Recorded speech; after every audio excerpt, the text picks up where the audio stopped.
U očekivanju mitinga vladajuće stranke VMRO-DPMNE, koji bi trebao početi za manje od sat vremena, nekoliko stotina građana, učesnika jučerašnjeg antivladinog protesta, kampuje ispred zgrade vlade, a sa njima je na ulici noć proveo i lider Socijaldemokratskog saveza Zoran Zaev. Oni tvrde da će tu ostati sve dok premijer Nikola Gruevski ne podnese ostavku.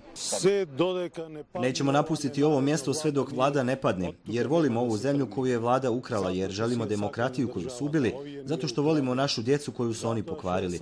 Niko se neće pomjeriti dok Nikola Gruevski i njegovi saradnici ne napuste vladu. Mi smo uporni, tražimo ostavku premijera Gruevskog i cele vlade. I odavde ne idemo dok nam ne saopšte da je on otišao.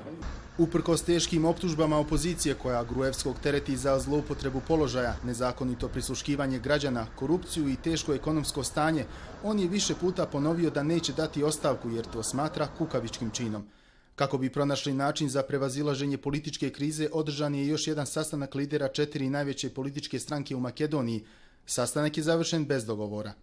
Sve stranke učesnice izložile su svoje prijedloge tema za razgovor, ali ništa od toga nije otvoreno, jer je prethodno neophodno ispuniti neke uslove, a to je da svi učesnici budu ravnopravni u dijalogu i garancije da će sve biti sprovedeno ono što bude dogovoreno.